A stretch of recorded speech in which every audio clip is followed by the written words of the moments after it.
time we had a small plane go down somewhere in Africa, and we were not able to find it by surveillance. So the director of the CIA heard about a woman in California that was a medium or something. I don't know the title for. And she gave him the latitude and longitude of the plane's whereabouts. We located the plane where she said it was. And that's the only time that I have ever experienced something that was inexplicable while I was present.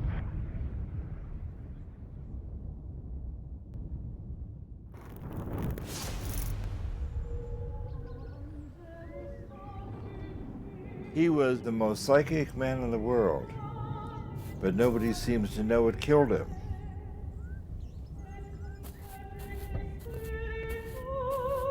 It began with Russell Targ.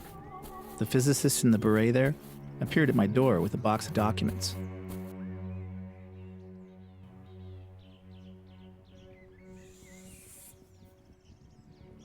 Okay, so this is marker 701.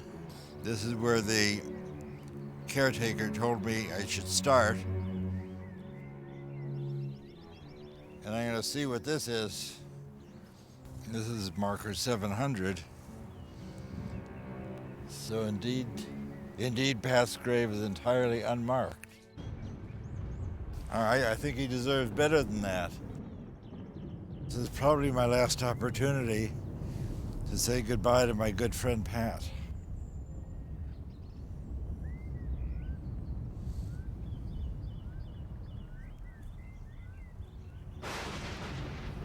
Pat Price often said, the more attention you place on hiding something, the more it shines like a beacon in psychic space. Pat Price died in 1975, and some people believe it was because of his work with remote viewing. Psychic spies, Cold War whimsy, or secret weapon. Some people may have certain psychic powers. This may reassure you, it may alarm you, but in fact, for some years now, the U.S. intelligence community has wagered a modest amount of money on the possibility that such powers do exist. Such powers do exist. But the most enduring experiments have been in the field of remote viewing. We got into it when we discovered that they were in it.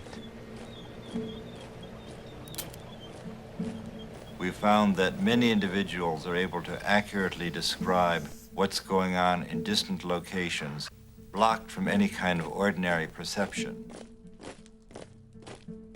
Are you saying that the work you've been doing is classified? I really can't talk about matters of classification, as you can imagine. My name is Russell Targ, and I'm a physicist.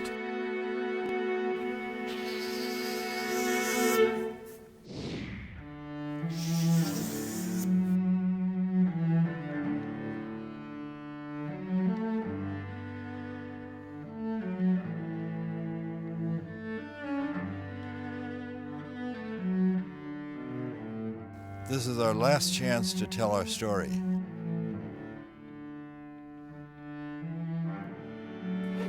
I haven't been on a road trip like this for many years. They always assume that people are immortal. This is the final boarding call for passengers. I hope the people who have seen and used operational material will say, yes, that really happened. Final boarding call for passengers. A huge trove of material was declassified by the CIA. So this is really the first time that the people who were cognizant of secret material can talk about it.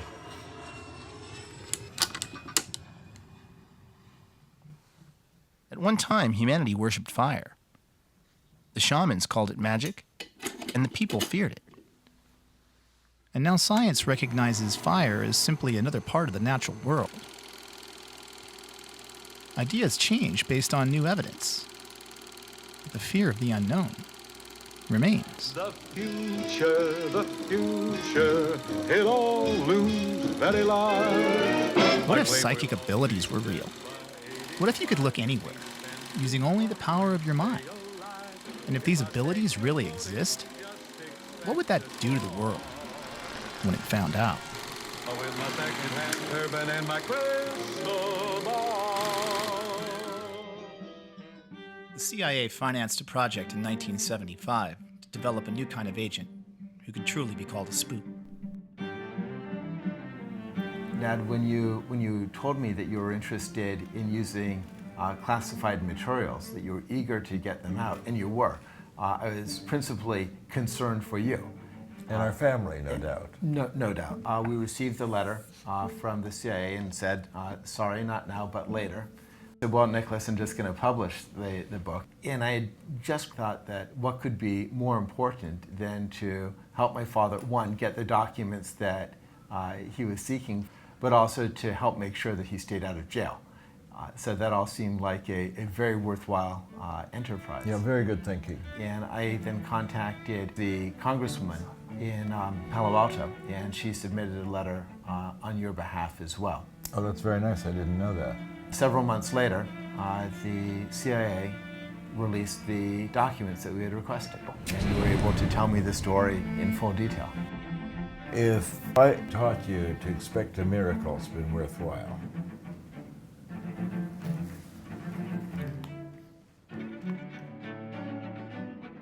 With the floodgates now open, an additional 70,000 documents on remote viewing were declassified. I can now show everybody these pictures without having to kill them afterwards. You can actually take out of thin air information about something you have absolutely no access to, just using your mind. If we want to know why the CIA was lying about our program, perhaps we should go to Detroit and talk to Kit Green, our former contract monitor. He was branch chief of the Life Sciences Division at CIA.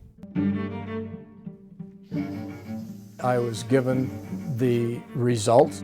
The drawings showed the ability of a visual representation that appeared to be better than overhead imagery.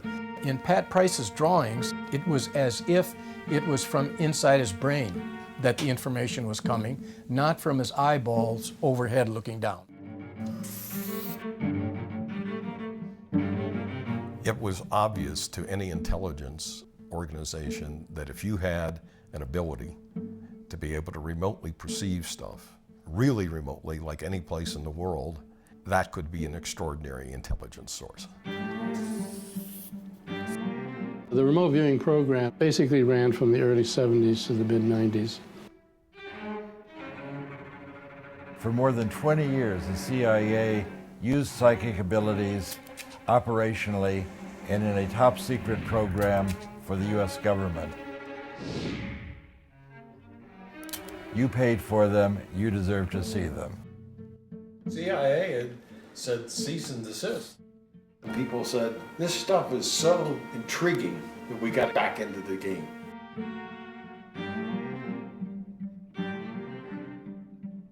We once found a guy that could see anywhere in the world through his psychic powers. We could show him a picture of any place and he could describe any activity going on there. But he died, and we haven't heard from him since. CIA Director Stansfield Turner, Chicago Tribune, August 1977. So I believe when he died, he was out in Las Vegas or something, and Kit Green rushed out there. Even though he died unattended in a hotel room, you don't need to make it a medical examiner case, although that's not correct. And he was taken to the emergency room, which I visited. Speaking now as a criminologist, I would have investigated the hell out of it.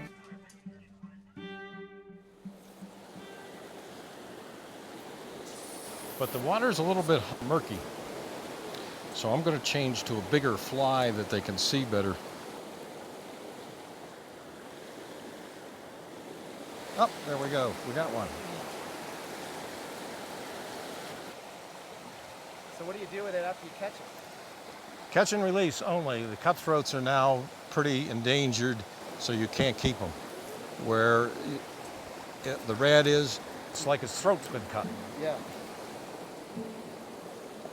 Ken Kress was our long-term contract monitor at CIA. He was a physicist. Ken Kress became a mythic figure when he wrote a long paper in Annals of Intelligence describing our program, but he's never come forward. Kress had never been interviewed before this film, and every question we asked had to be submitted for vetting by the CIA. I was undercover. The fact that CIA was even doing anything with SRI was confidential information. So Sid Gottlieb looked around, came up with my name because I was a physicist, and he called me in and he said, well, I'd like you to take over this project.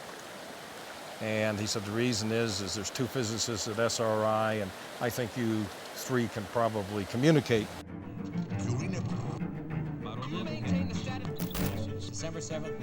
The first series of experiments here at Stanford Research Institute were what the scientists called remote viewing. For example, here is a reenactment of one of the first experiments last year. The subject was a New York artist named Ingo Swann. He was in the room. The experimenters, Drs. Harold Putoff and Russell Targ, were driving away in a car. Their destination was in a sealed envelope. This day it was Palo Alto City Hall. The subject did not know. But back in the room, the subject began sketching and describing where he imagined they might be. Here was the tape recording that he made then. There must be buildings around, and this would be sort of an area enclosed of some sort, a quadrangle or a quad. And then I sort of felt that there might be a fountain around, but I didn't hear any water in it. There is a fountain. That day, it was turned off. Back in the room, the subject sketched a pattern he thought was crosswalks coming together in a circle. In fact, the courtyard is paved in this pattern.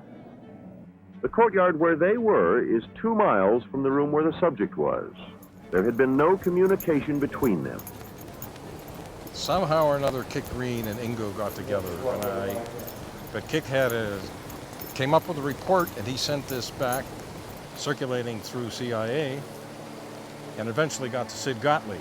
Gottlieb was already predisposed to look at psychic phenomena from 10 years ago. As the CIA's sorcerer, Gottlieb attempted to raise assassination to an art form. Out of his labs had come many debilitating potions. We knew who Sid Gottlieb was, who was the director of the famous MK-Ultra program. This is by 1974. MK-Ultra was the CIA's notorious mind control program in the 1950s and 60s, where they were giving LSD to people to see if you could create a Manchurian candidate and strip away their memories.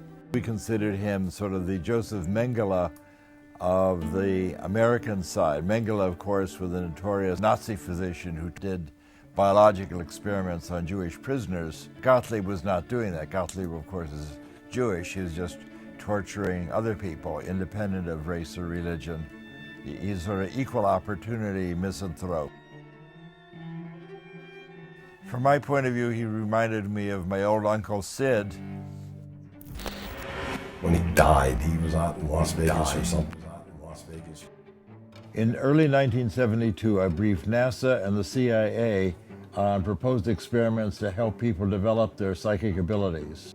Well, Helen and I thought it would be very interesting to meet with Sid Gottlieb. He was enthusiastic about the idea of giving remote viewers LSD as a way of enhancing their psychic abilities. I was opposed to that. Remote viewing requires the person's conscious cooperation, and we explained that to Gottlieb, and he seemed to completely understand.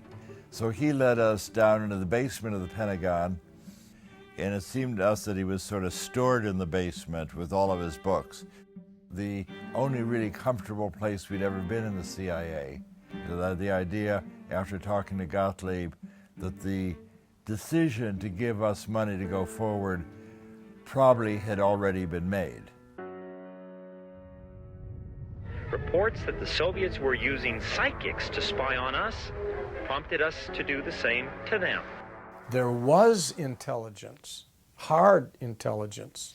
I mean, intelligence that was like really, really good internal program intelligence about what the Soviets were doing in medicine and psychology, that stated that they believed that United States military, United States intelligence officers, and United States scientists would be ripe for recruitment as spies if they were interested in crazy things like psychic research, remote viewing, and parapsychology.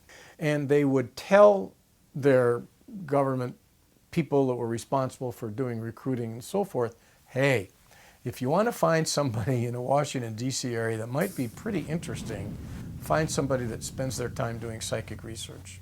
They must have been following Russ around constantly then. It's natural for a visually handicapped person like me to be interested in optics, magic, and extrasensory perception. I'm a legally blind motorcycle riding physicist. In 1934, I was born in Chicago. I was a child magician. I used to perform magic tricks at birthday parties and art openings. As a magician, I understand how people can be tricked. That's always made me a better researcher, especially in a field like ESP. I left graduate school at Columbia in 1956, and in 1958, I began working on the earliest development of the laser. And I was looking for a way to get into some kind of psychical research and still support my family. Russell was enthusiastic, and Hal was more like what you would expect a theoretician to be. But they both came across as, physicists.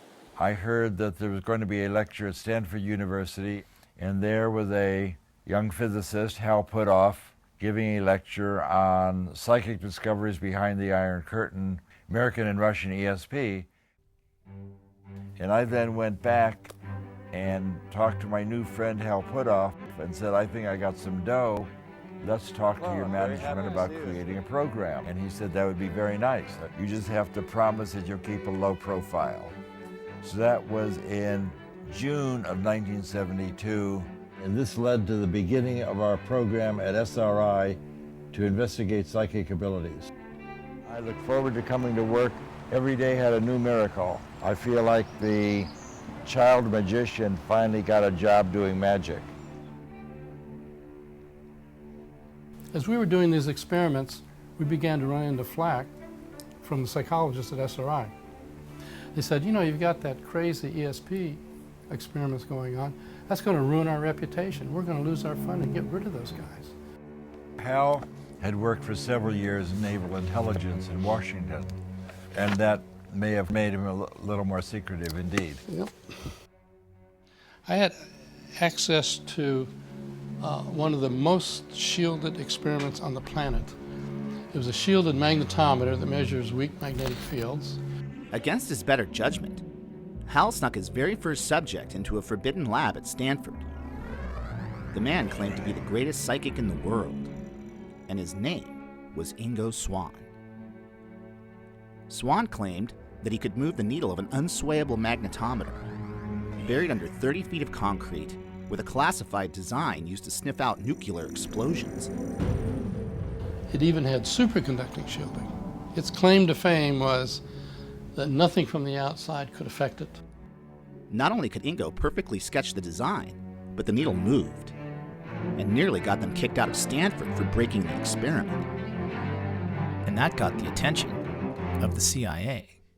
I asked the CIA agents, why are you looking me up? He says, well, we couldn't care less about the fact that he perturbed that magnetometer, but the fact that he could look through superconducting shielding and see what was inside, that is really a concern. In a way, I can understand other people's response to our work. If someone had come up and told me 4 years ago the kinds of things I'm now telling people, I think I would have been skeptical also. Well, when I first met Ingo, of course, he was coming out with this claim of, quote, being a psychic, and at that time, before I started seeing results, I was very skeptical, and he was very confident. The psychic is a kind of remote sensing device, and that I think has a contribution to make to both science and humanity. To understand Ingo, I think you have to see a creative, highly intelligent, deeply wounded man who found in remote viewing a pathway to the acclaim that he sought. We might do an experiment that looked like a really good outcome, and he would say, no, no, no, this is not so good, and he would come up with some loophole.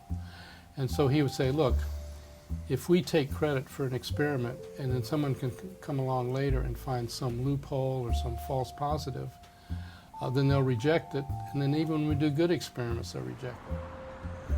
He told me a story. He was a homosexual, which doesn't matter, I mean, who cares, but it mattered to him because he told me a story which I've never forgotten of being beaten up by a bunch of boys who he liked and admired when he was a youth. And I think he wanted to be acknowledged.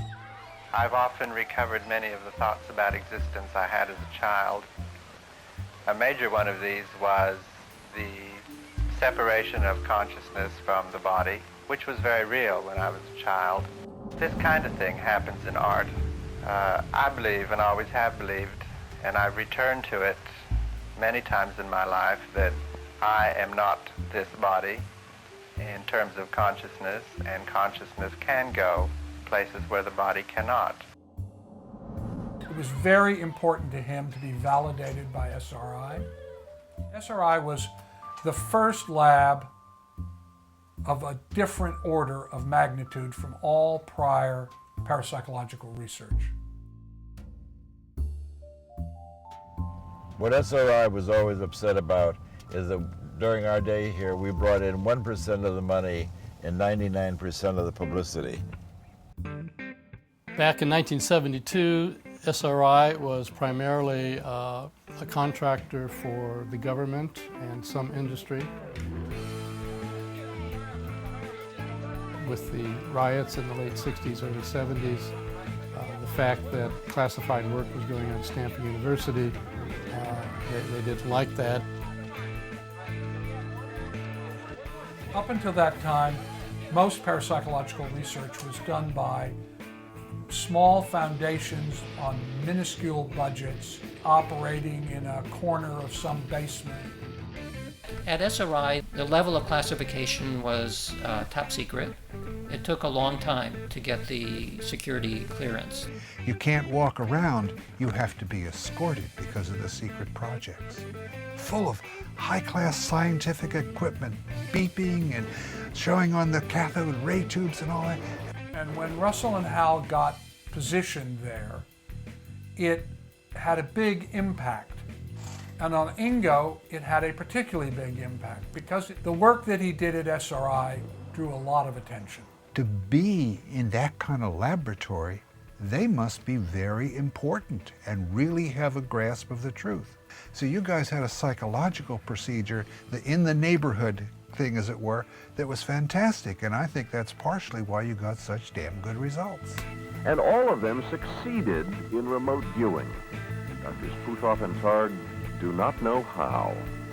And so maybe one of the most important things about the work done here is that it has been published in one of the most conservative and prestigious scientific journals in the world, with this note: few readers will finish without wondering for at least a moment if indeed ESP might be possible after all.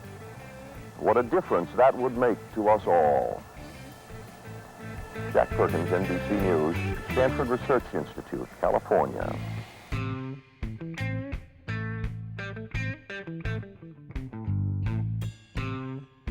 Ingo was really the father of remote viewing in the modern era. Before Ingo, people were describing the picture in the envelope.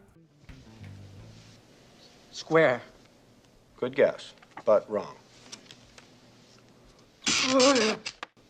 He said, if I want to see what's in the envelope, I'll open the envelope. I can focus my attention anywhere on the planet, give me something interesting to look at.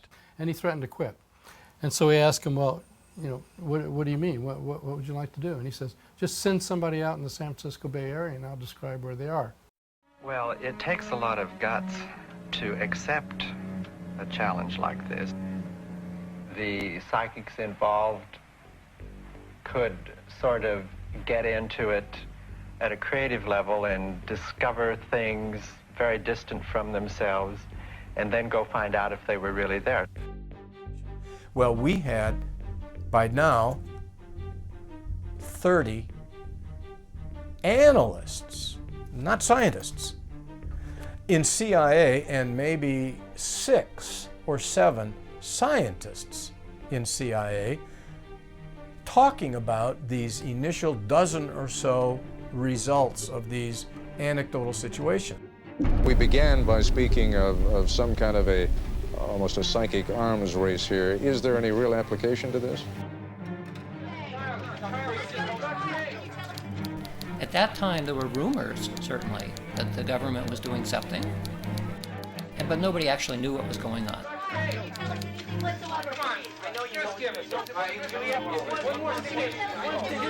Why are the intelligence communities chasing after this thing called remote viewing? What if there are no secrets? What's really going on here? They had to put resources on something that sounded crazy. That's what it was. And we would all talk about them and say, well, I know I didn't lie. I know you didn't lie. And we'd get polygraphed once in a while, and it became clear we weren't lying. That wasn't the issue. What's going on? These people from CIA were very concerned. They had one goal in mind, to prove that it was nonsense. Well, we've looked into your background. You've had these high security clearances. You've been polygraphed. We know we can trust you. The Russians have been spending millions of dollars over a decade at some of their best institutes investigating so-called ESP. No scientists in America even believe there's such a thing as ESP. In fact, it was because the Soviets had a completely materialistic viewpoint. Even in Lenin's writings, he said, since consciousness isn't observable, it must be physical, and therefore physical things must have consciousness. And so he thought even atoms had some level of consciousness.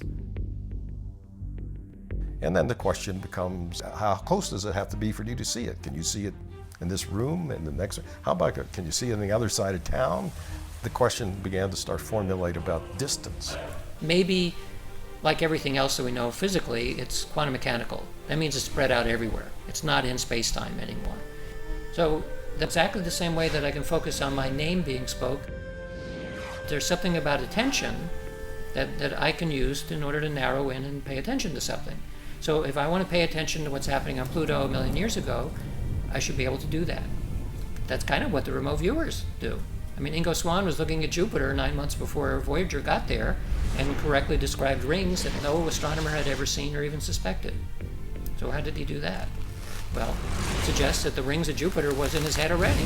This becomes a very materialistic way of thinking about what's going on, but who cares? I mean, I'm interested in what the truth is. We don't know how to evaluate this. We don't know if it's a threat or what. Well, I would say the difference between the American scientific community and the Soviet is that at the highest levels in the Soviet scientific community, psychic research is taken seriously, and there's no doubt about it. And you claim in this country it is not? I would say in this country it's not, because people are worried about the so-called giggle potential. Our normal socialization, being a psychologist now, is that stuff like ESP is nonsense, it can't happen. So if somebody tells you to do it, they're asking something stupid. And they banged a telephone book size thing down on the table. Paraphysics R&D, Warsaw Pact, from the Defense Intelligence Agency. When I thumbed through that and saw all the work that was going on. So the CIA was tracking all of these people. Yeah, in this case it was DIA. Here is the report that I finally wrote that summarized everything we could find at that time. And it was called Key Intelligence Question number 9. I labeled it paraphysics because I had to find a word that allowed us at the Foreign Technology Division to sense that there is a legitimate physics connection here. So let's just randomly, like a government support for parapsychics research, Paraphysics. Paraphysics. Returning with stories of official government support for such research. In fact, such support seems unquestioned by anyone. All of the Soviet centers, of course, are government funded. 1971. That's right. So especially over there, since everything was government funded, you had to take it more seriously. In principle, this document forms more policy than anything else that goes on in the intelligence community. Why should the intelligence community be interested in it? To access information, in a generic sense. You can use it for communications, like to remote places, submarines, and that came up later. I thought they'd laugh me out of the room. So what was their reaction when you Positive. said that? It was positive. You got a positive reaction? Yes. They said, hey, this is good stuff, follow it. When he wrote his first report, Dale Graff had no idea what he was getting defense intelligence into. Despite a series of remote viewing experiments that beat the odds at over 1 million to 1, the CIA was still skeptical. The Army, CIA, DIA, they all had remote viewing programs eventually, but it all began with the NSA break-in. The real operational work began not with the bang of bullets and bombs, but with a whisper. I'm sorry, actually, I misdirected you. You were on the right... No, we should be up there. About 2 psychics and 2 laser physicists that broke into the most secret NSA site that ever existed. It was a whisper that would eventually be heard around the world. The CIA had a new secret weapon. There was a hiatus, and then Sugar Grove came along. And somebody says this cockamamie thing, well, now what we're doing is we're doing remote viewing by coordinates. And I say, what? It was codenamed Scan8. The Scan8 program was started by Ingo Swann, and in that program, where we were using coordinate remote viewing, a viewer described what was located at any geographical coordinate of latitude and longitude, and would then describe what's there. And they tell me what this is. And I say something like, well, you're going to have to prove that to me. And the door opened at the end of the hallway, and a guy walks out. Could you give me some coordinates, just map coordinates of a place that you know? He says, this will do it. He says, I'm positive you don't know anything about what's there. I said, perfect. I took them. And then Kit gave Hal those coordinates that nobody knew about. From Ingo's standpoint, he said this is really a sexy target. It's got all kinds of antennas. Seems like a very hush-hush place, very military, and he drew how things were laid out. The results came back so specific on paper that I was just like, I was kind of nonplussed. It included a diagram, guardhouse, accordion doors that roll up big enough to put a Jeep through, 4 stories below, hallway, cipher lock, and I took it to my colleague Dave, who had given me the coordinates, and I said, here. He said, man, Green, this is nonsense. I said, are you really sure? And he said, man, I gave you the coordinates of the log cabin I just built in West Virginia. So I called up my colleagues and I gave them the results, and I'm sick of it. And just before I hung up, the fellow I was talking to, who I can't name, but whose initials were Russ Targ, said, that's really too bad. It's really too bad. Really too bad. The other guy found the same thing. Early in the SRI program, there had been some publicity, and Pat Price had read about it. That happened to be right when we had been asked to target on the West Virginia site. So it was over the telephone, saying, you know, I used to be maybe police commissioner or something like that in Burbank, and sometimes I would get intuitive flashes about some crime scene that we were working on, and it would turn out I would be right. Maybe I should be a subject. SRI comes up with Pat Price. He had a map on the over his desk, and he had a bunch of pins on the map of the world, and their pins were all stuck in the ocean. And I asked him, I said, Pat, what are all those, pins? They're just scattered all around. He said, oh, I'm following all the nuclear submarines in the world, and I move the pins around and I relocate them. For an intelligence officer, I mean, this would be one of the most fundamental breakthroughs in naval intelligence if you could follow all the submarines in the world.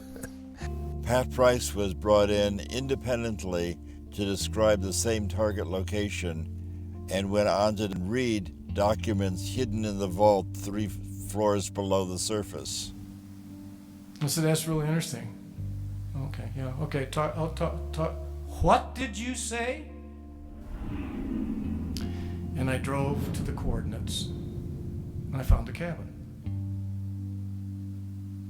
And 100 meters down the road, I found a dirt road from the cabin. I drove down it, found a guardhouse, found a dish, found the accordion door. This naval installation's purpose is to perform communications research and development for the U.S. Navy, the Department of Defense, and various elements of the U.S. government.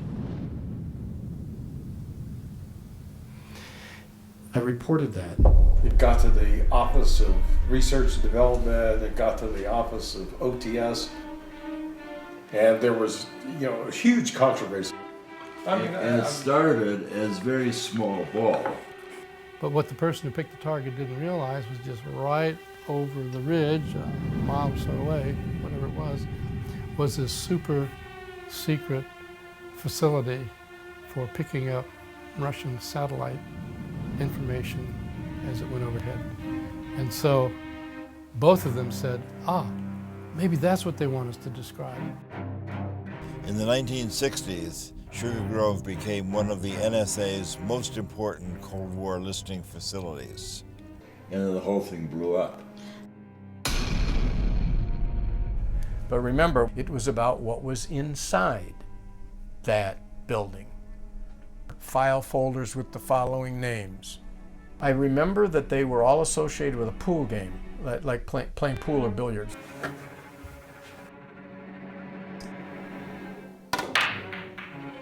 Filing cabinet on the north wall labeled Operation Pool Cue. 4-ball, 8-ball, rack up. I'm saying, this is reminiscent of his visit to the place that Kit took him. Within 48 hours, I had security officers in my office at headquarters. And they were grim-faced and they were upset. And I was told this officially, it's been made public. The filing cabinets were there, they were green, there were file folders, and they had the exact 3 names on the file folders. Now, that was the first thing that was important, is that they were correct. However, those guys out in California got the code names. They got code names that were part of a special access program, not just code names. They got special access program code names which were classified top secret. The names were classified top secret. We were then descended upon by all the law enforcement of the United States.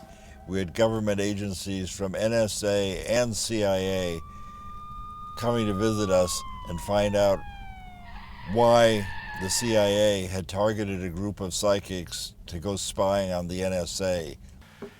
So I didn't know whether to be sick to my stomach or what to do. So it wasn't just Kit Green, it was the owners of this site. And some of it, like some of the names that I told you, turned out to be accurate. And so, the first concern, a security leak. Somebody has let this information out. If I was director of intelligence or even the president, and I was briefed on what you just told me about those code words, I would think that this was either a propaganda thing, or I would think that there's a guy who could probably look inside a nuclear missile silo and give me the launch codes. And that guy is really important, and potentially dangerous. It's either a hoax, or it's real. I know. Now, if you're asking me where I sit, it's in the latter. You know, what really is going on here? Do we have a counterintelligence issue where people can do this sort of stuff against us? And of course, the other side of it is, hey, can we do it against somebody else? How would it be if we spent half of our time on operational targets for the CIA and half of our time doing research? And he said, I understand what you want to do, that would be fair.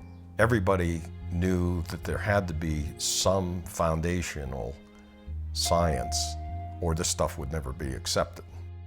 Stanford Research Institute has been conducting an experimental program in the field of psychoenergetic effect. I had Hal and Russ bring Uri Geller to me, who was supposedly one of the psychokinetic people who could take and bend spoons and do other magic kind of things with materials. And we had an experiment set up. 15 drawings were placed in double-sealed envelopes in a safe for which none of the experimenters had the combination. This is Geller's representation of what he believed was sealed in the envelope. This is the most off-target of the drawings that he did. As you can see, he is quite elated about getting the right answer. Hey, this is real. Don't you try to debunk this, because it is scientifically proven. And I can tell you the agency did a little background check on Uri and found that he might be working for some other government, shall we say. And so he was just dropped. There were security concerns.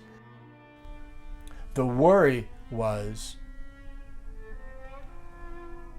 that there was national security information that could be gathered.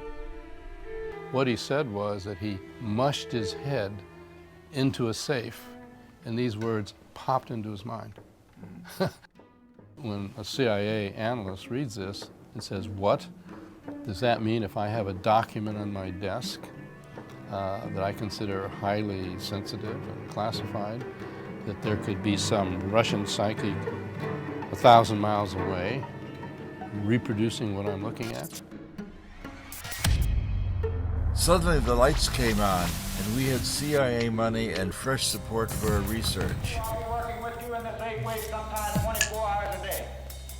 Our CIA handlers warned us to be wary of bugs, phone taps, and even honeypots. Bring these personal problems to me. We could see anywhere, and they had unlimited resources to back up our claims.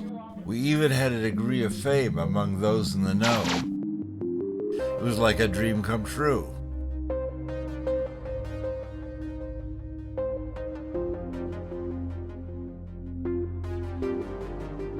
With new funding and assignments from the CIA, it seemed as if Hal and Russell could do no wrong.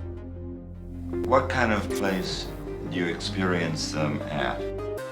Attorney General from somewhere in Northern California came to us and said, would you help us with this case? She's been kidnapped. The heiress had been kidnapped from her Berkeley apartment. As we walked in, the police were very excited, and they said, we have a lot of questions we want to ask you.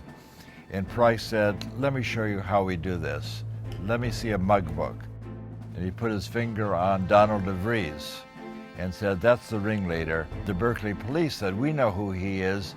He walked away from a minimum security prison a year ago. And he said, you know, this is not your regular kidnapping for money.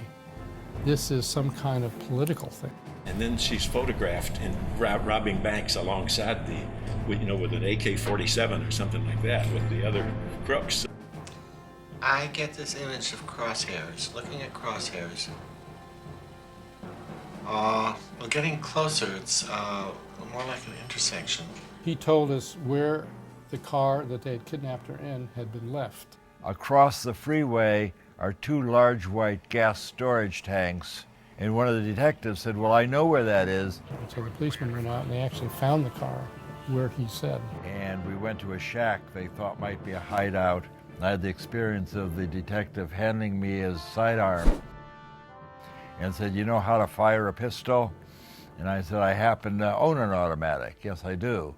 So he didn't realize that he handing Mr. Magoo an automatic so that I could cover his back. And some walking sticks. This is the assignment outside my job description. Continental flavor. We were basically detectives on the case, on the street, boots on the ground, so to speak. Problem was that the Berkeley police did not cooperate with the Alameda Sheriff's Department, the county sheriff, and neither of them were cooperating with the FBI.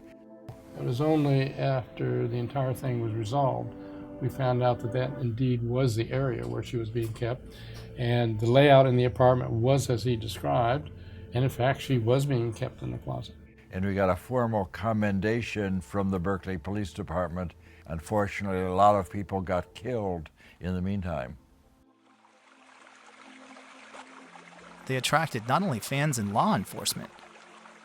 The CIA had gotten hold of Soviet documents in which our names were in there as targets to be tracked and to be turned if possible. That's as I said, well, then we have to take this whole thing very seriously. And I began to feel frightened. This felt like a penetrating into a dangerous area. When he died, he was out in Las Vegas. Medical circumstances would admit to a coronary and would admit to what he said he was suffering from, which was poisoning. Particularly, he said, a food poisoning. Later on, somebody said, well, you know, the KGB did him in. And I said, oh yeah, I've heard these rumors. You know, I have no reason to believe that. So this appears to have been a state-sponsored assassination attempt. Statement, the Prime Minister. But now, 8 days on, Theresa May came to the Commons.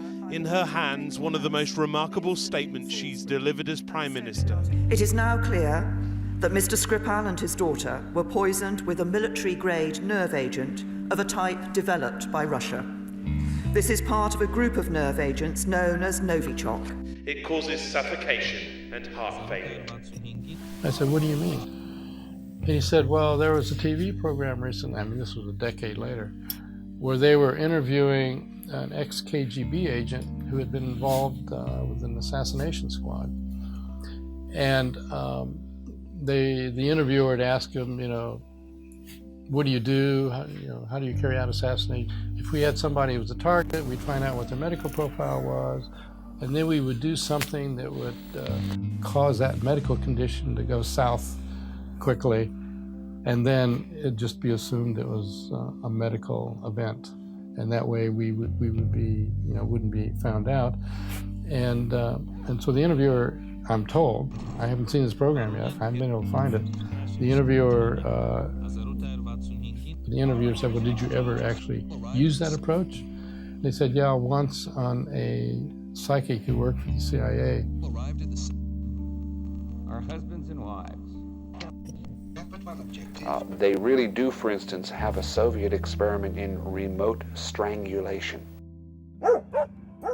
Larissa Velenskaya was put in charge of monitoring SRI's ESP work from Moscow. Kamensky was in Moscow and Nikolai was in Leningrad. Kamensky imagined that he tried to strangle Nikolai. Nikolai was unaware at all. He felt that he couldn't breathe. He was on the edge of unconscious state. And suddenly everything disappeared just because Kamensky in Moscow stopped transmit this image. I do solemnly swear and will, to the best of my ability, preserve, protect, and defend the Constitution of the United States. So help me God. I got frustrated as I realized I may be trapped in our own success. Everything was now a secret. I couldn't even tell my family. Our phones might be tapped. The only thing secret about this program, what is it with the secret program? But we weren't publishing anything. We went to the CIA handlers and we said, look, you've got to let us publish some of these experiments. Everyone's beginning to say, well, gee, maybe it's a secret program. So anyway, we got their permission to put together a series of our Bay Area remote viewing experiments and publish them. They wouldn't let us publish the hot stuff, and they didn't care about the bigger implications of our work. Maybe I had made a deal with the devil. I said, have them go back and get some more. Well, the obvious thing was to do something on the operational side. So I started searching around for a project that would have some impact. It was a research facility. That was all that we were going to tell them. So this was our very first #1 Soviet site. Pat Price was the remote viewer in this case. The CIA people came and just gave us coordinates and said, you know, look here. And so he leans back in his chair, puts his glasses on, and I'm looking at him and I'm saying to myself, why does he put his glasses? He said, I put my glasses on because I can see better remotely when I have my glasses on. And I'm sitting there thinking, yeah, okay. We sat down with our coffee and I said, here's the target, Pat. What do you see? Next morning, they came back with a sketch. And we showed him the picture. So I go over and I say, well, I've got this science fiction fantasy crane. Well, we looked at that and, you know, were quite frankly astounded at the similarities. And he unrolled a big picture of an R&D facility, and right in the middle of this facility was a photograph of a giant gantry crane. So the sketch on the left is what Price produced, and this one is the one that is derived from the from the sketch from the photographic image. He said, oh, this was a huge crane. He said, I saw somebody walk by and the guy only came up to the axle or something on the wheels, or up to the top of the wheels. Pat, what do you see about underground? He said one of the big things they're doing here is making these 60-foot spheres out of steel. They're actually 58 feet.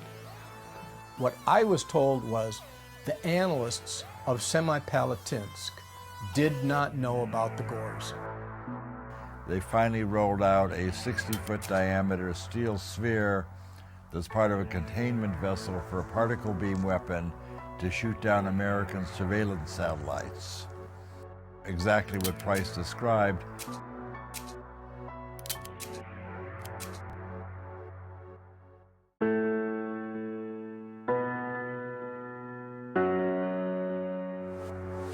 The end game is this big review occurs of all operations-oriented testing from a contractor like SRI should stop.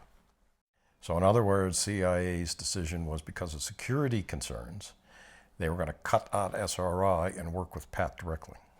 So they did so. The CIA moved Pat Price to a farm in the outskirts of Washington. He was doing day-to-day spying for the CIA. We've broken into some foreign embassies in foreign countries, and we bugged them.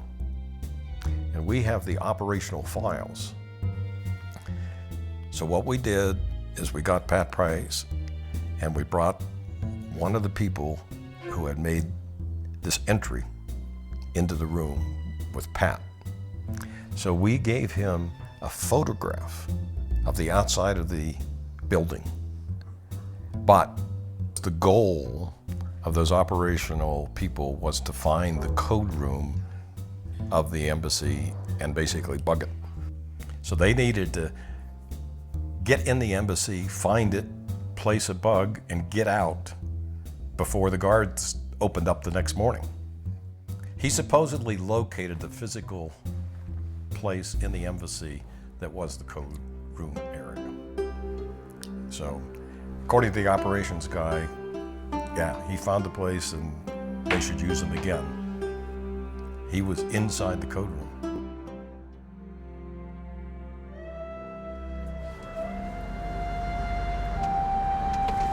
Sonic core, chemistry, and that's it. So he's a wizard of sonic core. Hello, just dropping off Russell. Thank you. Uri Geller knows a lot about code rooms. Uri says he spent a long time working for Mossad, so perhaps he knows what happened to Pat Price as well. If you can tell me, what was the meeting about? What were you doing in the secret room in the Capitol. Okay, they actually. You must have been briefing somebody. Yes, actually there were 10. There are probably 2 or 3 shielded rooms, different levels, but it's actually in the Capitol dome, the shielded room. It is a room where no eavesdropping can take place because the walls are leaded, etc. All kinds of materials, even the plugs are different, and it can also be a wine cellar. So while doing secret work, that's fine. You can drink wine and get drunk. Okay. Well, I wanted to, it's a shielded room with a perfect conversation. Yes. And I want to talk to you about the death of Pat Price. And Pat comes in with his description of an underwater sabotage training facility several kilometers away from the seacoast. And this information was passed on to the Libyan desk. They saw a facility, basically, where he said that they hadn't seen before, and a few days later, Pat Price died. This was the end of Pat Price. CIA hired Price away from us, and 4 months after joining the CIA, Price was dead.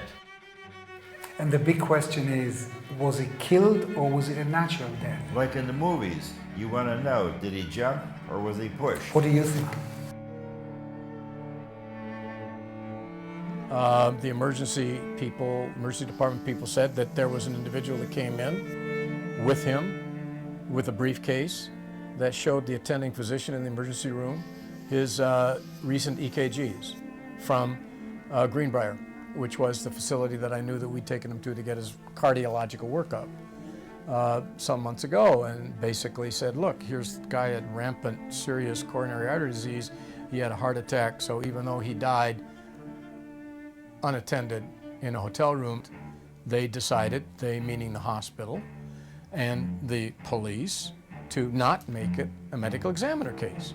So they didn't do an autopsy, although that's not correct. And the man disappeared with the briefcase, with the notes. They never took any records of it. Body was removed and cremated. And then they called his wife. Yeah, wow.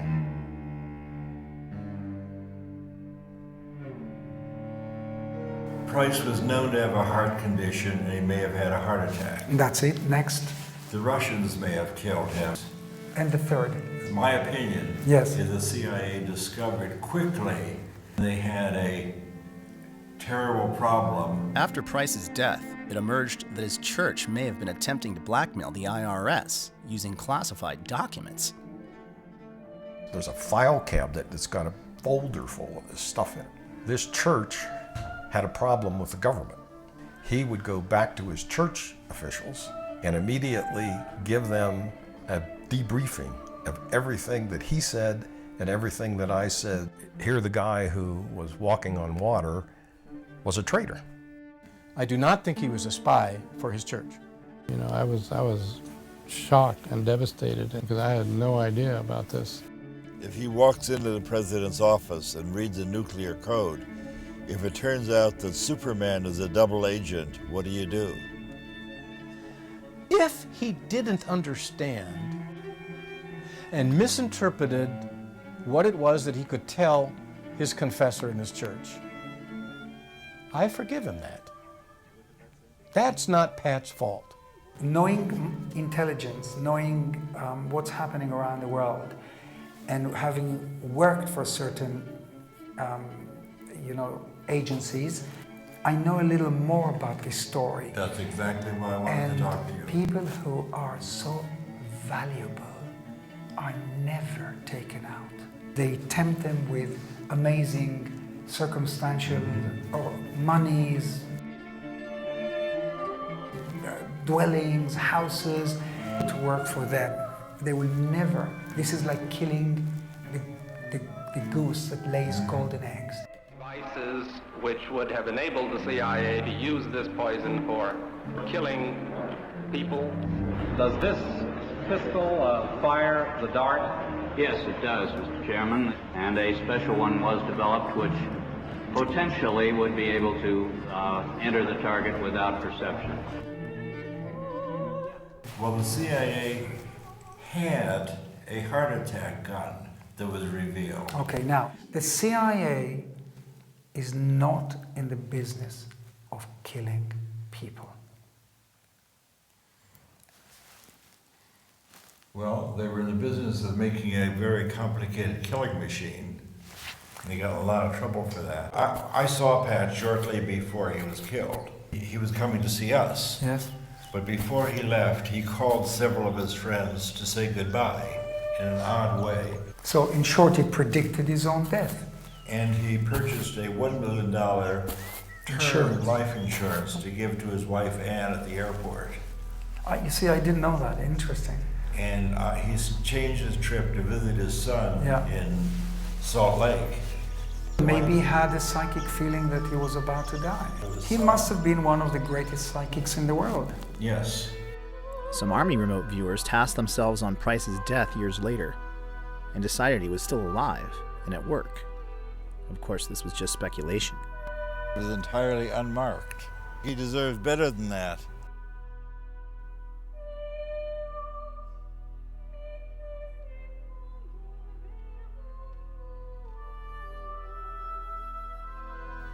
Shortly after that, Hal and I were called back to Washington for an investigation. What the CIA had hoped to squash by eliminating SRI's contract would only grow after an Aviation Week article released after Pat's death perfectly matched his description of the gores of Semipalatinsk, something no one else in U.S. intelligence knew. This shook the halls of power and set into motion new fears about Russian psychic spies. The question is, why? What was happening in July, August of last year? The House Committee on Intelligence Oversight decided there must be a security leak that gave the California psychics information that no one in the rest of the intelligence community had. Well, actually, I was excited about the opportunity to brief them because by this point in our career, the more people at high levels who knew about what we were doing, the more support there was to make sure that the program went forward. Unfortunately, you will learn today that these efforts by Russia to discredit the U.S. and weaken the West are not new. All I can say is that if the results were faked, our security system doesn't work. What these persons saw was confirmed by aerial photography. There's no way they could have been faked. There are 4 senators out there fighting to keep it going. What's next? Are we looking at a new Iron Curtain descending across Eastern Europe? And we were supported for another decade.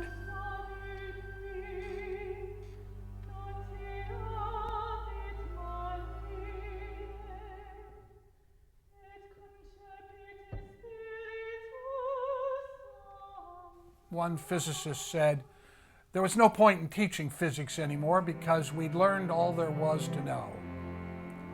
And now we look back and realize that what we thought we knew was the tiniest fragment. Although the CIA publicly denigrated the idea of remote viewing and claimed to end interest in the subject after the death of Pat Price, SRI's rising profile led to partnerships with every single branch of the intelligence community. Defense Intelligence Agency took on a contract with the U.S. Army in 1978. It begins. But this being the Army, it really starts with drill, naturally. Over 3,000 troops in Fort Meade, Maryland, were screened by Army intelligence to find the top 6 that would spearhead the program. That first day in the company. These were grunts, regular guys. Vietnam vets picked because they had a knack for avoiding landmines. And the CIA didn't like it. It caused leaks. The most decorated was Remote Viewer 001, Chief Warrant Officer Joe McMoneagle. The Stanford Art Museum was Joe McMoneagle's first ever remote viewing. We then did 5 more trials with him. Altogether, we did 36 trials with the 6 Army volunteers. Out of the 36 trials, these officers were able to get 19 first-place matches, where one would expect only 6 by chance. The odds of such an excellent result is better than 1 in a million. Joe got the Legion of Merit. That is a very big deal. It is the second highest non-combatant award that the military gives. He has done more live-to-tape remote viewings than anybody else alive. He lives at the top of the mountain where every great prophet lives. He was the first to speak out when parts of the program were publicly outed in 1995 and subsequently denigrated by the CIA. It may have helped locate American hostages in Iran. There were 2 or 3 others that were held away from the embassy. No one seemed to know exactly where that was, but we were instrumental in helping identify that location. I was paid to do remote viewing by the U.S. Army for 6 straight years. And indeed, he turned out to be one of the most psychic people we ever worked with. You can actually take out of thin air information about something you have absolutely no access to, just using your mind. Remote viewing was first brought to my attention by Skip Atwater. It occurred to me I had been 9 or 10 years doing this counterintelligence work, and I said, Colonel Webb, I brought this book called Mind Reach, and if what they say in this book is true, there's a huge gap in our counterintelligence effort here. I left the book Mind Reach with him, and the next day I came in and he says, you're right. If this is true, what's being said in this book, this is something that we aren't attending to. This might in fact be a threat to the intelligence community. One of our greatest operational successes was when Joe McMoneagle pinpointed and described an enormous Russian submarine in a location where it was totally unexpected. There was a very, very large building. We didn't have enough intelligence by ordinary means to know, well, what is being built inside that building. The building was hundreds of yards from the water. What I decided through remote viewing was that they were probably constructing a new submarine. And the submarine was unique in that it had twin hulls. No, the hulls were actually stuck together this way. So it was a twin-hulled, very wide submarine. It was half again larger than any submarine in existence at the time. It had dozens of new capabilities, and I said they're going to launch in 120 days. And this was all disagreed with by the senior officer from the CIA. He made arrangements to look at the area 114 days later, and they in fact had launched the largest submarine ever built in history. It's called the TK-089, the Typhoon class submarine. The only response we got from that individual was, it was a lucky guess.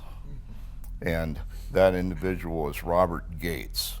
Did you at any time feel that this was worth the taxpayers' money? Well, all I can say is that in the 20 years or 25 years that I was perhaps in a position to be aware, I don't know of a single instance where it is documented that this kind of activity contributed in any significant way to a policy decision or even to informing policymakers about important information. In October 1983, Secretary of Army John Marsh was briefed by Lieutenant Colonel Busby of INSCOM. His report stated that 350 of 700 remote viewing missions, or 50%, were deemed to possess intelligence value, and 85% showed positive evidence for remote viewing. We probably collected more intelligence on that one submarine in 4 days than the entire Soviet sub-pack. What you have to understand is the program operated year to year based on its successes, not its failures.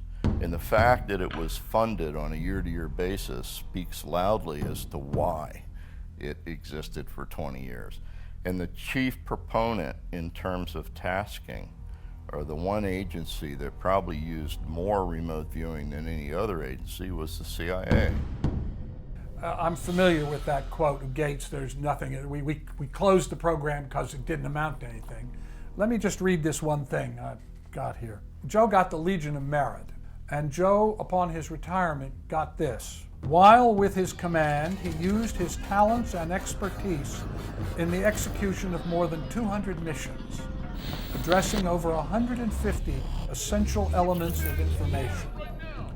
These EEI, essential elements of information, contained critical intelligence reported at the highest echelons of our military and government, including such national-level agencies as the Joint Chiefs of Staff, DIA, NSA, CIA, DEA, and the Secret Service, producing crucial and vital intelligence unavailable from any other source. That would tend to suggest that Gates was not telling the truth. We had the total support of 5 administrations in a row. Carter stood up and said, we did this wonderful thing when they found the Tupolev bomber. And the reporter said, how did you find it? He said, we used our psychics.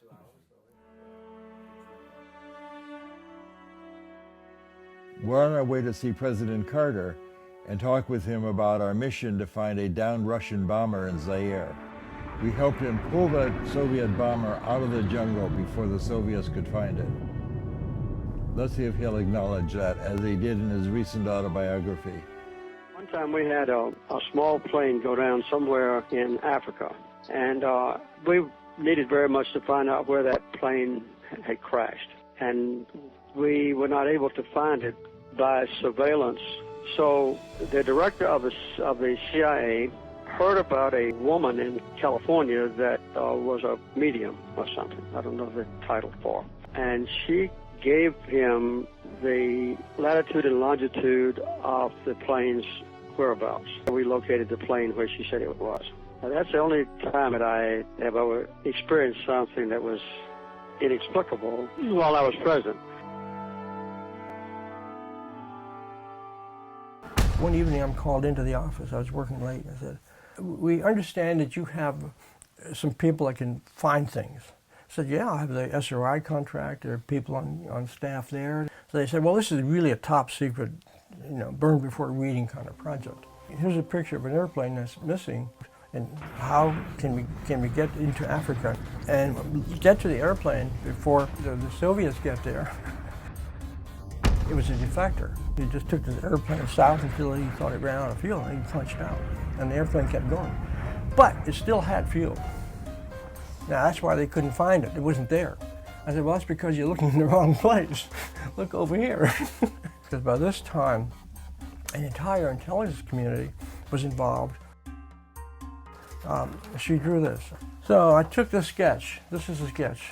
And I handed it to the search team. And so I'm looking at this huge map. And it's 200 miles this way, 200 miles down. So she looks at that map and goes up to the map and says, over here, here's where it is. The X, where the pin went into the map. And they sent a helicopter out to investigate the area. And shortly after they landed, a native comes out of the jungle carrying a piece of metal. And it turned out it was from the airplane that crashed and was within about a mile of where it was, where the actual site was. All the information was in the field before the airplane was found.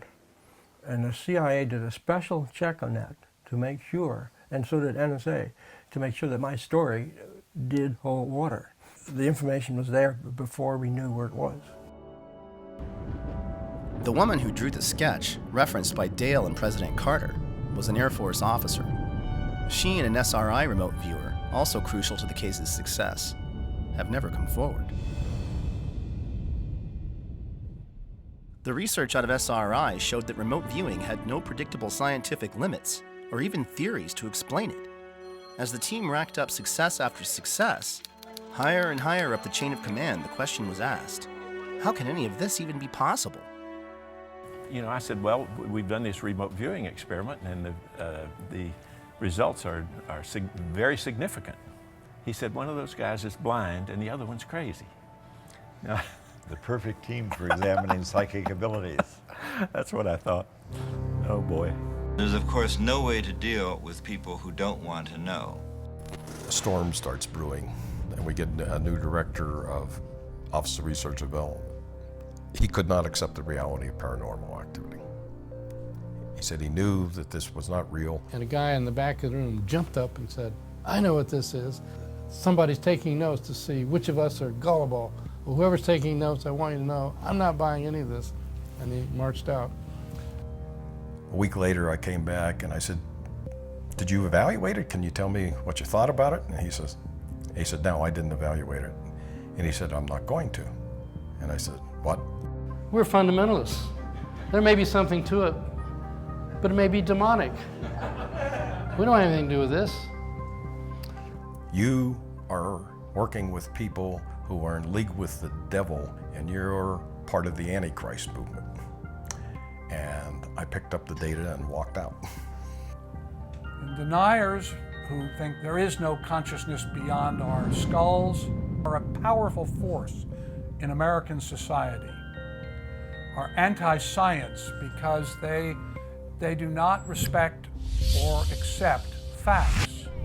They are people whose worldview is based on faith of a very particular kind and belief in dogma.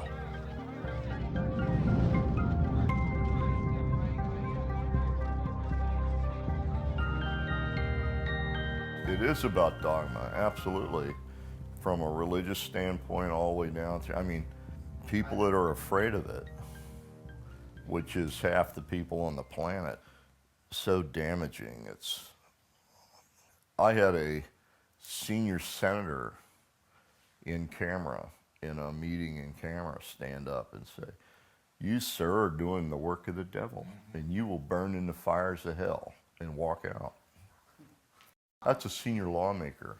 And then in the same meeting, when we broke for coffee, I had another senior lawmaker hug me and whisper in my ear, "You're doing God's work, son."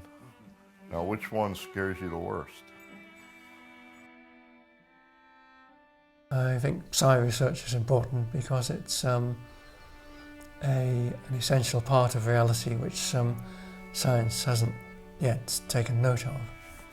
Furthermore, there's a lot of misconception around people just assuming without any proof that there's no such thing. It's just a piece of dogma, and science should not be about dogma. How many people say they've witnessed things that do not fit within a materialistic paradigm, and then they're told you're deluded because your experience doesn't conform to our dogma? This is so fundamentally anti-scientific, it's utterly appalling. So once again, this troubled me because I love science and I respect this tremendous evolution of science for the last 400 years. But when people speaking with the authority of science say, for example, that all experiences can only be functions of the brain, and if you have any experiences that cannot be explained within a materialistic paradigm, you're deluded, then this is dehumanizing, arrogant, pompous, and closed-minded, and those terms should never come in the same paragraph of defining and explaining science. When the evidence just gets to be overwhelming and the groundswell here is growing, I would say before too long, if you still insist that the mind is nothing more than an emergent property of the brain, it will be widely recognized you're just ignorant. And the key point about physics is always evolving. Our knowledge of physics is always expanding, and phenomena which people reject as impossible today may not be rejected as impossible tomorrow, because tomorrow we'll have a more extensive theory of physics. Enter this next wonderful reality and the most controversial of the people. And it shocked me that they found anything to object to. This is a hardcore scientist. Well, I'm very happy to be here. My name is Russell Targ, and I'm a physicist, and it's my great pleasure to tell you about the remarkable work we did at Stanford Research Institute investigating psychic ability.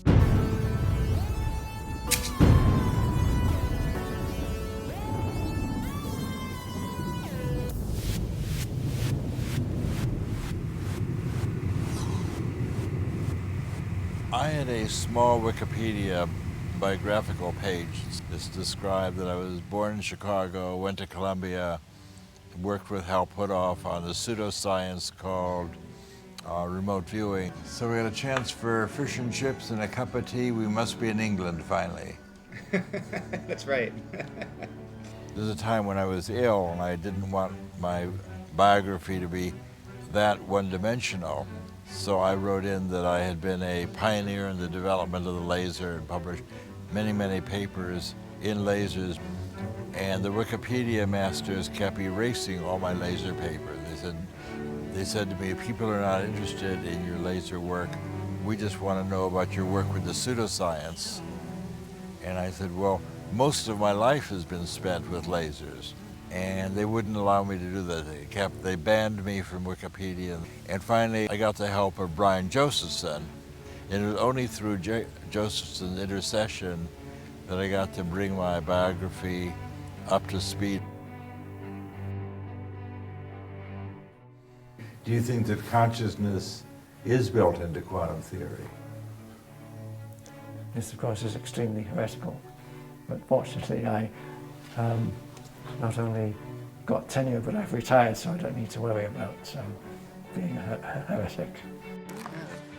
Sorry, I'm not with you exactly. Sorry. Anyway, what are these taking your picture? Yes. You're being interviewed, are you? Or? Well, I was, yes. Fun? I was, yes. You were? Yeah. Okay. Anyway, can you sort that out? Well, what's it to do with? I mean... it's really about some research work. What? Research work, yeah. Research stuff? Yes. Okay. So you're able finally to tell the complete truth. Well, actually, people would probably not contemplate getting rid of a Nobel Prize winner, so I had more or less had freedom in what I could do. Funding was a different matter. They actually told certain people, we'll fund you if you work with anybody other than Josephson. But will you tell these fools I'm not crazy? Make them listen to me before it's too late!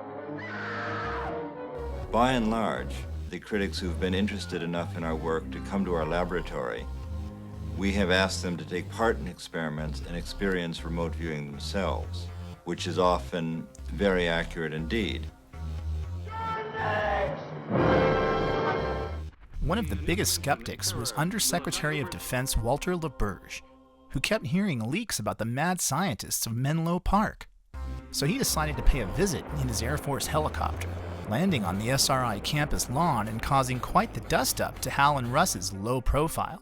Although he thought it ridiculous, LaBerge allowed himself to become a subject, and despite no prior psychic experience, he correctly and in great detail imagined where his attaché was hiding. He then became one of the team's biggest supporters, along with other senators, congressmen, and generals who dropped in on the lab and got similar results. It was becoming apparent that this was a common ability, but how could they show that when it was all secret? Their first clue to how common intuitive abilities are came when a remote viewer didn't show up for work. So I had a chance to go to San Jose, Costa Rica, center of a mountainous country. And then each day, a remote viewer back in Menlo Park, California, would describe where I am. Well, on a particular day, I had a chance to do a trick. I got an airplane, I flew out, and I landed at an island that belonged to Colombia. It also turned out that on that day, the remote viewer didn't show up.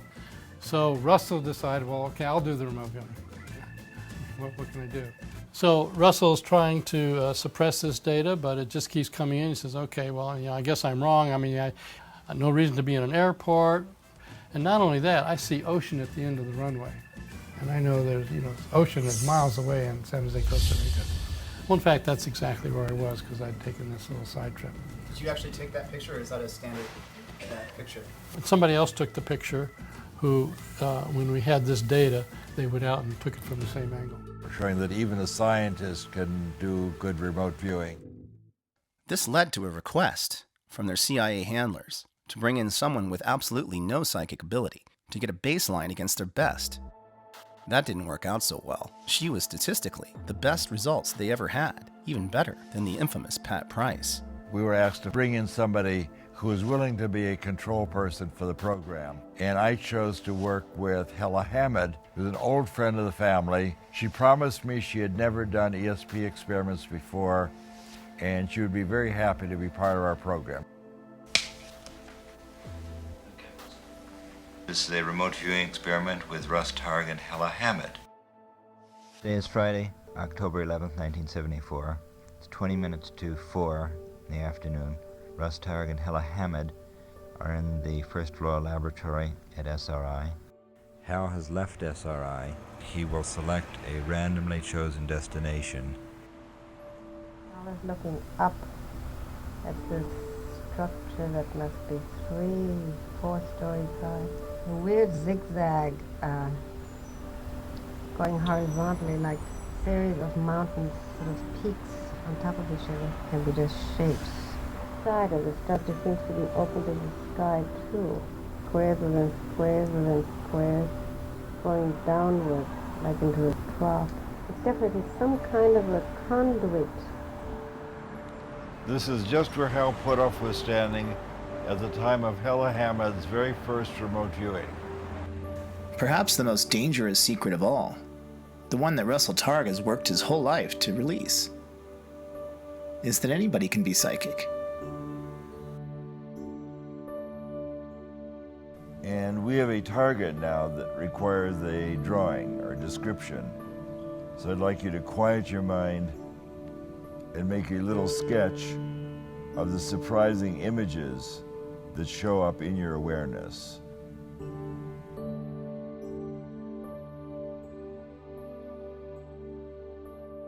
You want to get on paper the shape and the form pertaining to Paul's location.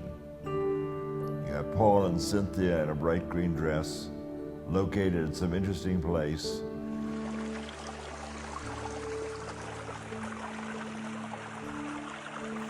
Do we have any falling water in the audience? This is the waterfall coming down. What pages, the waterfalls. My primary purpose in coming to this conference is to actually see what I can do to become a world-class remote viewer. I couldn't believe it, but it's different when you actually do it. I have no formal training. It's really about sending the message across to people that if you put your mind and heart to something, everything is possible. The world is your oyster. When a whole room of people are able to do that, it's not just me, it's not just my imagination, it's all of us. It's the science part of it. Everybody really wants hardcore data. I think it's still a question of what it means to be really human and what it means to be a proper human being, whatever that might mean, and what is the essence of who we are. And I think that if the world actually had an access to that answer, I think it would change everything. So that's pretty good. I'm useful at Las Vegas. Psychic abilities are real, and you have these abilities. And now we've got a free ESP tester on the internet. The time we finished, we knew more about our remote viewers than NASA knew about its astronauts. There's nothing different about them at all. These are just normal people. Like musical ability, you've got virtuosos at one end of the scale, you've got tone-deaf people at the other. It's just in our culture, no one values, quote, ESP functioning. It's just being human is basically what it's all about. Could it be that psychic ability is much more common than we think? Even internal agents at CIA back in 1975 were secretly doing it, according to original program manager Ken Kress. Well, it turns out a couple of people around OTS, a lady by the name of Francine and a man by the name of Ed, they decided they wanted to be subjects. And they were CIA employees now. These were not SRI employees. Actually got them involved with a Libyan analyst. I got gibberish, as I remember, from Francine, but Ed was an engineer. So he comes up like Pat with very specific stuff. He says, what I see is a Soviet radar that is involved with an air defense system. He goes on and on with all this stuff. And so I package all this up, send it to the Libyan analyst, and he said, we have an agent that we have not vetted who says similar things. And I said, that's news to me. See, when they were with us, it was not clear whether they had come to see if there's defects in our model or whether they had come to be trained, or both. Yeah, well, there may have been a slight subterfuge, shall we say, in that I might have sent them out there as evaluators, and they may have been motivated as participants. By 1981, the program had become more and more operational. The government was less and less interested in research. I wanted to be free of all this secrecy. Which, from a scientific standpoint, was not so good. But on the other hand, of course, from the funding standpoint, can't complain. And I brought that to our contracting officer, and he said, Russ, you know we're not doing research anymore. And I said, well, we look at this, we think about what we're doing. He said, I'm not paid to think, I'm paid to find out what DIA wants you to do and then see that you do it. I was heartbroken. Hal and Ingo were more secretive than ever, and now Ingo was in charge of the Army psychics and had made the program so complicated that only he could teach it. And I got a note from my partner, Hal, questioning whether I was really making a contribution to the program. What the most interesting data at SRI pointed to was exactly why Russell wanted to leave. It was a secret so big, he felt that if the general public could truly get it, it might bring enemies together, and it might even change the world. Russell was kind of the idea man, was always kind of pushing the bad scientist type of thing, where he actually looked the part to some degree.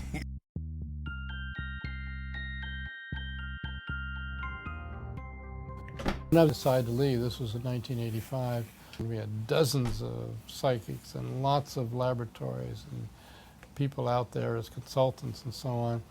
And I ended up spending all my time not doing research, but handling personnel issues and funding issues and writing grants and proposals. I'd get up in the morning and say, well, you know, actually I could be getting back to research. Mr. Gorbachev, tear down this wall. I say no more secrets. SRI's intelligence work with psychics would go on for another decade, mostly unnoticed, until one of their greatest covert triumphs became their most infamous leak. Remember Jimmy Carter's telling of finding the downed Russian bomber in the Congo? In 1995, President Carter recounted that during a talk to Emory University, accidentally outing our top secret program to CNN. Students submitted questions on numerous topics, both serious and lighthearted, and as always, President Carter answered them all. The release of that information contributed to the end of the remote viewing program at SRI.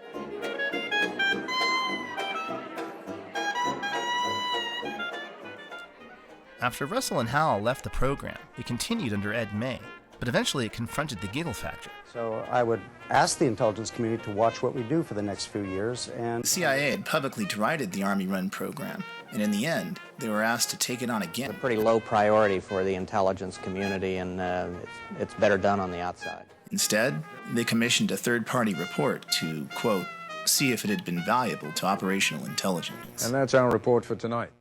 So, what do all these stories add up to? Well, the two experts commissioned by the CIA report disagree. First, there's psychologist Ray Hyman from the University of Oregon. My considered judgment, if someone pushed me hard right now, I have to say the odds are 99 to 1 that there's nothing to remote viewing. I think remote viewing has been demonstrated over the 20 years of work that's been sponsored by the government. Ed May was very upset at the way the AIR report was done. He was very upset that they did not look at the operational remote viewing and that they did not allow us to talk to the operational remote viewers. I think he was quite disappointed that they narrowed the focus so much so that really it might have been a predetermined conclusion that they wanted to kill the program. I think that anybody who says we haven't proven it yet hasn't really looked at the data. I think, frankly, people don't want to look at the data. They have their worldviews. They don't want those worldviews rocked. I think anybody who looks at it with a real open mind would be convinced. I became 100% certain that it was real acquisition of information. I became 100% certain that it had potentially real intelligence significance. And I became 100% certain that it never would. Why? What I thought were the issues that would make this a useful tool were both ignored, denied, and in addition later dropped, which is screening of subjects, to find the superstars. You're tested carefully to find your special talents. For your own satisfaction. Using the tools that I thought we had identified, which were politically not correct then to use, and which are politically impossible to use today. There you go. Well, you're here. Really arrived. You can loosen up a bit now. You would have a latent ability that maybe a lot of humans have, that you'd be able to tease out of some people with some sort of training program or something, and you'd end up with what ended up.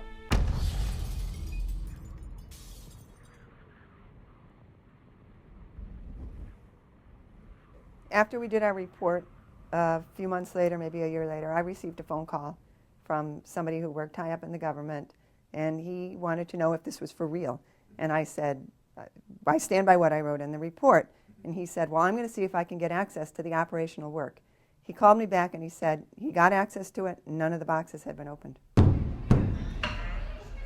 Jessica's the president of the American Statistical Society, and she says by the numbers, remote viewing has a higher efficacy than aspirin. What was the CIA trying so hard to hide that they wouldn't even allow their best data to be seen? And why did the CIA dislike those regular Joe Army guys so much? We had the total support of 5 administrations in a row. 5 straight administrations supported us, Russell. Privately.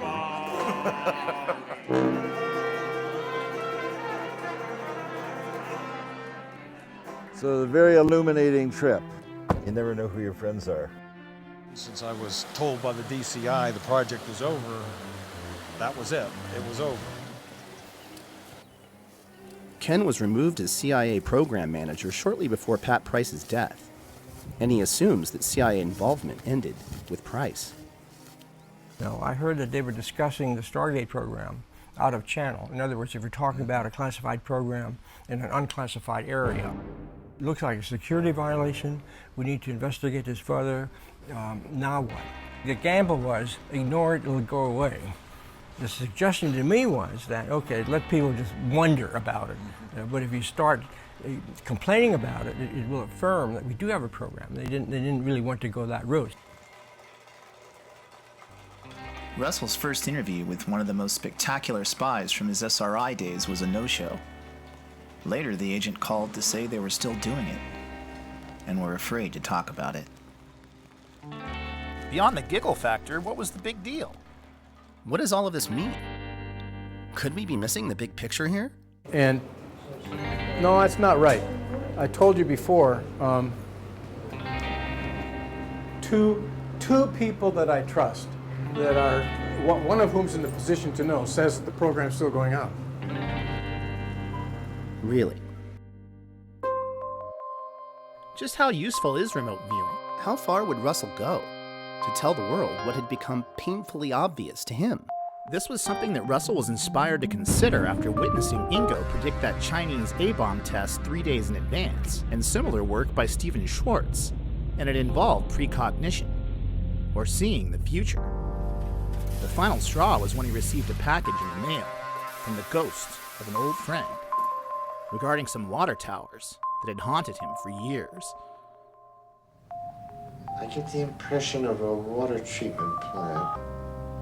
It looks like water storage tanks. There's a service road down here. In Pat Price's first series of experiments, he got the shape and dimensions of his swimming pool target within 12 inches.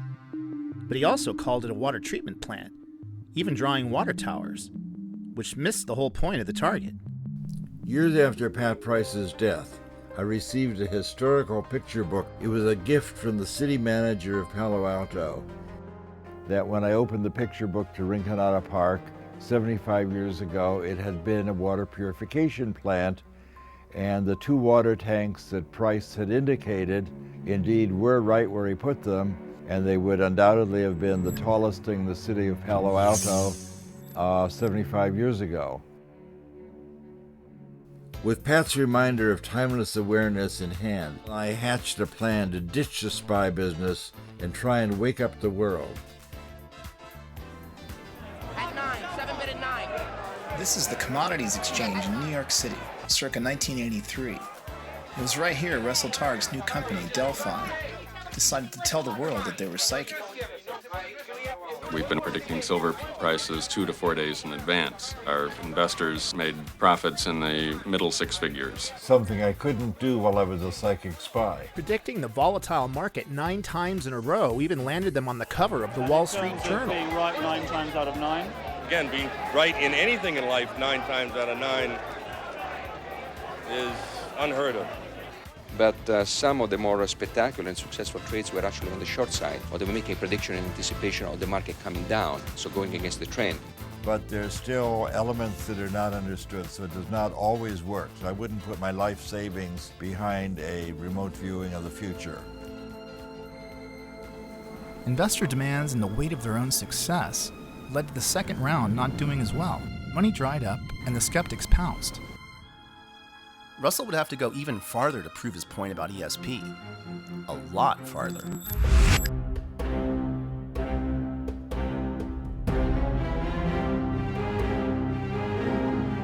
When they first invited me to come, and their letter to me said, please come to the Soviet Union so we can exchange propaganda. I didn't have a big concern about that. I trusted Russell. He went through the process of asking permission. I assumed that. I'm actually quite confident of that, because had he not done so, he would be in jail. No, I did not ask any permission to go to Russia. I just went. Of course, they can't reveal secret information, and I declared my independence and left. And they said, is there anything you'd like to see as long as we're here? And I said, oh yes, I would like to have a peek at Brezhnev's office. I would just like to see where he sits. We were once targeted to describe Premier Brezhnev's office in the Kremlin with Hella Hamid. Who was the control person initially. That's right. And indeed, it's just as she described it, this odd red leather door held in place by upholstery tack, the huge desk on the right, window on the left, and a door in the wall behind the desk. If we did not go downstairs into the computer room. When we were talking to the Soviet Academy of Sciences, for example, a physicist got up and said, it seems that if a experienced viewer can focus his or her attention anywhere on the planet, then it's not possible to hide anything anymore. Isn't that true? And the Russians in the audience were quite shocked with that. I could hear the teacups rattling.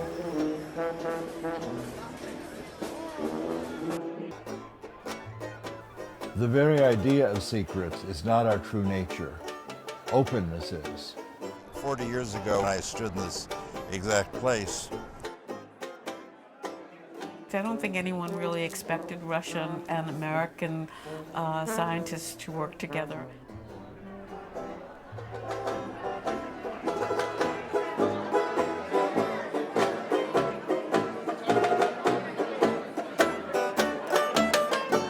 In 1987, and I started teaching remote viewing in Russia, and no one in Russia knew about this on that moment.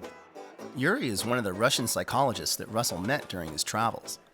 And now, he's come out of the cold and brought some friends. And I decided to go to United States of America to take training from Russell Targ for the first. It was first for Russell Targ. Little did I know when I left SRI that the Russians would become capitalists. Nowadays, Russians are invading. Having watched the end of the Soviet Union as a cadet at West Point and then fast forwarding to today, I'm a little bit lost. Now, Russian people are very enthusiastic about remote viewing. Да, в России я преподаю дистанционное видение, и у меня компания, мы делаем прогнозы и предсказания на спортивные события. На сегодняшний день точность предсказаний в районе 75-80%. В России за эту точность очень хорошо платят.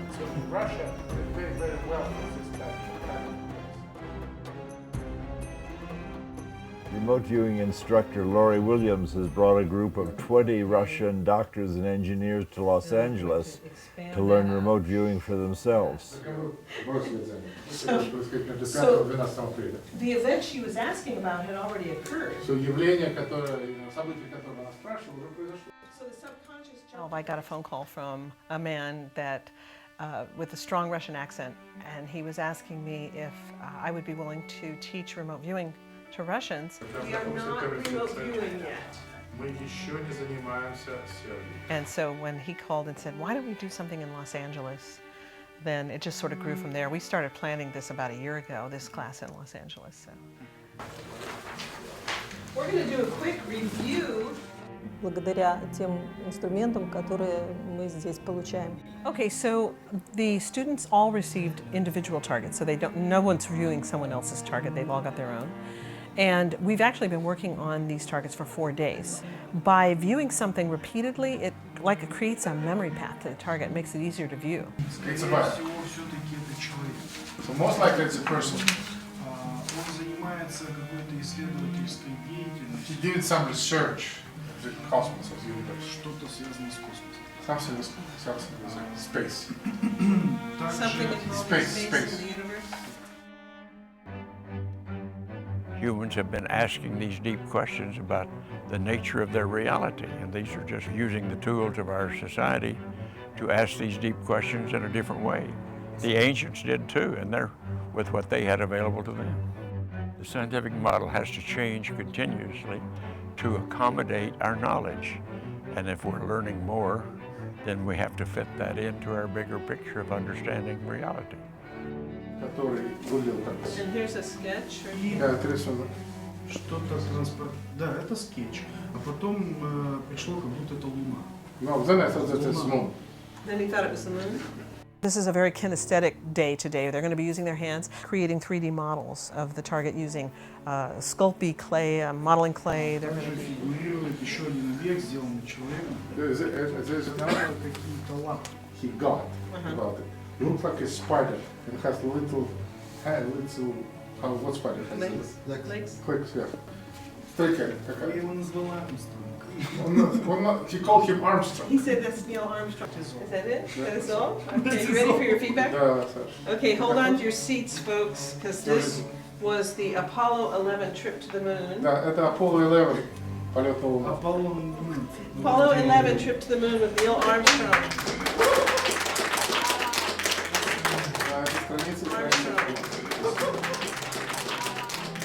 Now that's truly what we refer to as a holy shit moment.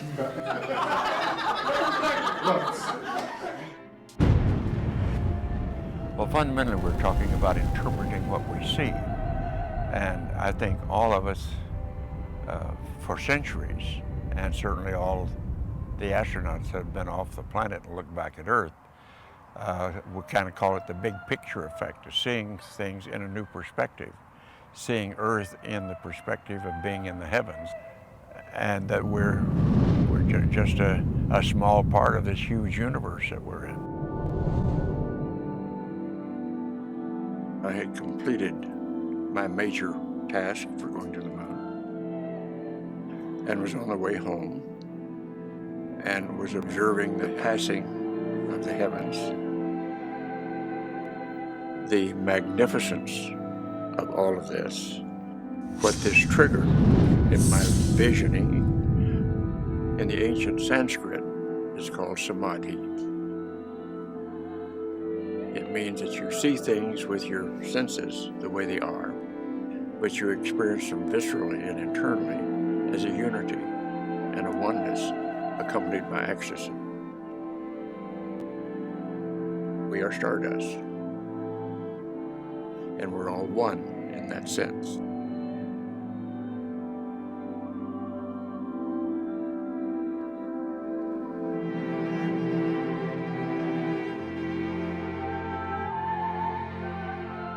In other words, instead of just serving self, what it tends to help you do is to realize you're a part of a larger reality and to serve that larger reality in a proper way.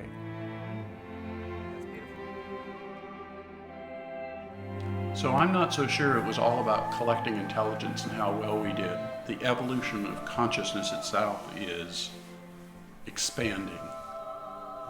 Consciousness itself can evolve, and I believe that's probably towards what I call empathy. The main idea from all of our research is that there is no separation, especially no separation in consciousness. More than machinery, we need our humanity. If the world were to accept this research, we would have to recognize that we are not isolated within our brains. We would have to recognize that we live in the earth, not on the earth.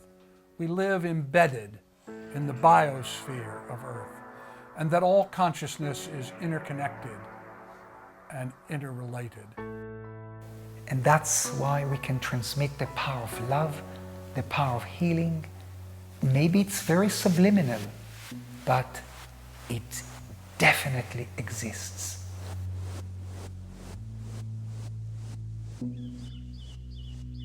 I came across this and said, you know, there's a lot of people who think you're nuts, but you know, hang on, and maybe you're not. We should always be open to our imagination, because once in a while, some of the imaginations will come true. So I think it's time to close up and move on.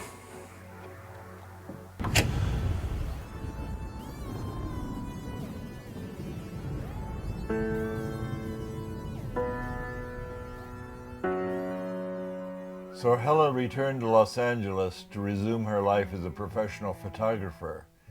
She died of cancer in 1992. But not before she uncovered the lost temple of Alexandria, Egypt, with Stephen Schwartz and the Egyptian government. They placed the first stake within 12 inches of where it had been buried for thousands of years, and put the skeptics to rest, at least for that day. She was given no information beyond the general hilltop location. Things are going to change because science is changing. Ingo took the closure of the Army program hard and went into seclusion. We reconnected in later years and had a chance to talk about old times. I'm going to talk about the future because I think that we're far too much trapped in the past.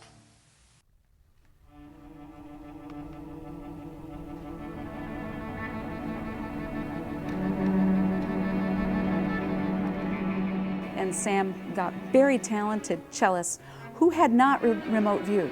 They went into an expanded state and got impressions. They then took it up to the composers. Atmospheric, like... Two not opposing but interrelated forces. Triplet up and down. What was the feedback? Well, they didn't know what was in the envelope. It's very, very close. It's very descriptive of bugs. So playing it, listening to it kind of makes you itch. Kit Green says he still consults for the CIA. You know, Green, think. And I have. I've thought about it for many years. I'll give you the answer. The most precious secrets are hidden in plain sight. That's a stupid expression, but you know what? It happens sometimes to be true. He told me he collaborates regularly with Hal, but on what? Neither one of them will say. Oh, yeah. I've got it going through me, if you can see. Hal Puthoff resigned from the SRI remote viewing program at the height of its success, but he did go back to remote viewing at least one more time. Hal repeated my silver forecasting experiment for his child's high school. He raised $25,000 from the stock market for a class field trip to Washington. Then he went back to seeking to extract energy from the vacuum in his Austin laboratory. Well, we've got our hands in every pot. It turns out that Kit and Hal really were collaborating. Kit brought Hal into a top-secret Pentagon UFO assessment program, revealed in December 2017 by the New York Times. Oh, and Hal says they've recovered UFO debris, but that's another story. Pat Price's grave in North Hollywood remains unmarked. and his death remains a mystery. And as for Russell Targ, he continues to tell his story, showing people just like you and me all around the world that we're all psychic. At the end of the film, they say, no animals were harmed in the making of this film. So I'd like to ask you, is it fair to say that no physics were harmed in the making of this film? Physics isn't, but physicists might be.